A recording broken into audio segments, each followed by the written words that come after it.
کروں. بہرحال یہ چھوٹے اعمال میں اسی لیے کہا کرتا ہوں کہ بڑے اعمال تو آدمی کے ذہن میں ہوتے ہیں، ان سے وہ گناہ سے بچنے کی فکر بھی کرتا ہے جس کے دل میں ایمان ہے، لیکن چھوٹے اعمال کی طرف ذہن منتقل نہیں ہوتا.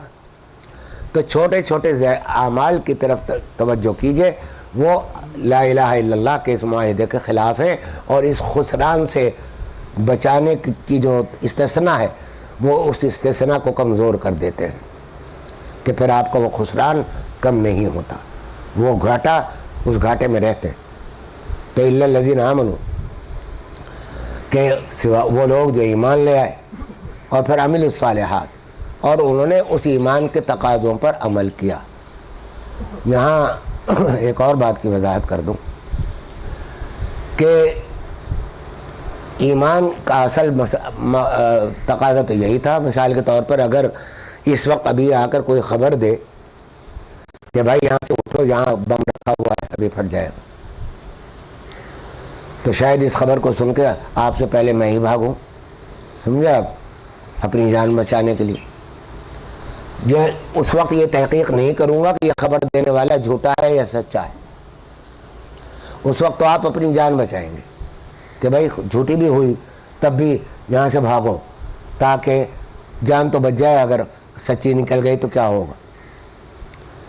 تو یقین تو اس کا نام ہے کہ جب یہ دل میں ایمان آ گیا کہ حق تعالی شانہ معبود ہے، حق تعالی شانہ قادر مطلق ہے، وہی ہماری جان و مال کی عزت آبرو کی حفاظت کرنے والے ہیں، تو اب اس پر اگر ہمارا ری ایکشن یہ نہیں ہے تو اس کا مطلب ہے ایمان میں کمزوری. تو اس واسطے اس خبر پر یقین، ایک مخبر صادق نے یہ خبر دی ہے صلی اللہ تعالیٰ علیہ وآلہ وسلم کہ جو کچھ ہونا ہے اللہ کے مرضی سے ہونا، جو کچھ ہونا ہے اس کی مشیت کے ساتھ ہونا. اب یہاں میں چند اور غلطیوں کی طرف اشارہ کرتا ہوں کہ بعض کمزور عقیدے کے لوگ پریشان ہو جاتے ہیں، بے روزگار ہیں، بیمار ہیں، علاج کیا شفا نہیں ہوئی، کوشش کی ملازمت نہیں ملی، اولاد نہیں ہوتی، اور بہت سی ضروریات، معاشی تنگی. تو اب وہ بھاگتے ہیں عاملوں کی طرف. میرے پاس تو اتنے فون آتے ہیں کہ میں تنگ آ گیا ہوں، خصوصاً عورتیں زیادہ، کہ جہاں بچیوں کی شادیوں میں تھوڑی سی تاخیر ہو گئی اور بیماری میں تھوڑا سا ان کی مرضی کے مطابق شفا نہیں ہوئی، بخار آیا تھا، انہوں نے سوچا 2 دن میں ٹھیک ہو جائے گا، 2 دن کا بجائے 5 دن لگ گئے. تو اب کیا ہے کہ اب اس کا سبب یہ ہے کہ جادو ہو گیا ہے میرے اوپر، ملازمت نہیں مل رہی، بندش ہو گئی ہے. یہ عاملین کی طرف بھاگتے ہیں، وہ عاملین ان کو لوٹتے ہیں، پیسوں سے بھی لوٹتے ہیں، دین و ایمان کے تقاضوں سے بھی لوٹتے ہیں. دنیا کا کوئی وظیفہ، دنیا کا کوئی عمل، یاد رکھیے یہ کہ کتنے ہی وظیفے، آپ بہت سارے وظیفے رائج ہیں. آج کل تو کاروبار کا ایک بہت بڑا ذریعہ بن گیا ہے، عملیات کی کتابیں چھاپ کر لوگ پیسے کماتے ہیں. ان میں قرآن اور حدیث ہی ہوتے ہیں، قرآن کی اور مسنون دعائیں ہی ہوتی ہیں. لیکن یہ سمجھنا، مثلا میں نے ایک خاتون سے کہا، خاتون نے کہا کہ مجھے ایک تعویذ چاہیے ایک خاص ضرورت کے لیے.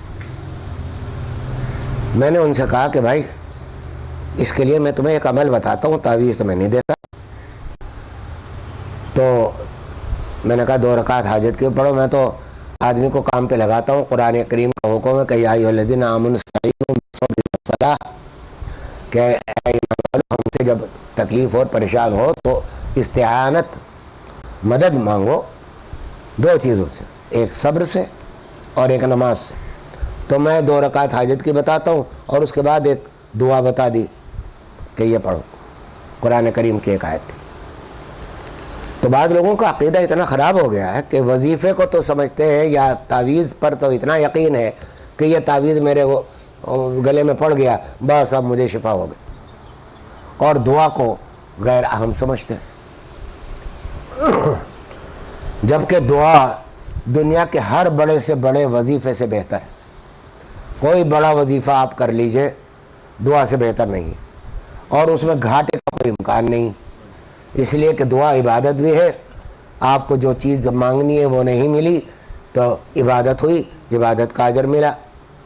اور دعا حضور صلی اللہ علیہ وسلم کا معمول ہے، انبیاء علیہ السلام کا معمول رہا ہے. قرآن کریم میں انبیاء علیہ السلام کی دعائیں بھری ہوئی ہیں.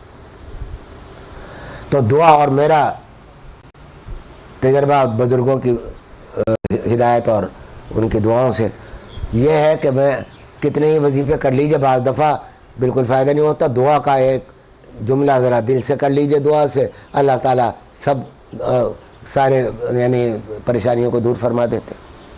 تو دعا ایسی چیز. تو دوسرا استثناء عمل الصالحات ہے، اور عمل الصالحات میں غور و فکر اور تدبر کی ضرورت ہے کہ ہم گھر کے اندر رہتے ہوئے کوئی عمل ایسا تو نہیں کرتے کہ جس سے میرے گھر والوں کو تکلیف ہو رہی ہو، میرے پڑوسیوں کو تکلیف ہو رہی ہو، خود میری اپنی ذات میں کوئی ایسا عمل ہم کر رہے ہوں. کھانا کھانے بیٹھتے ہیں، اب بیوی نے کھانا بنایا، پسند نہیں آیا، نمک کم ہے یا اور کوئی بات ہے، اب آپ کھانا کھانے کے اوپر اس کی برائیاں بھی کر رہے ہیں، اس کو ڈانٹ بھی رہے ہیں.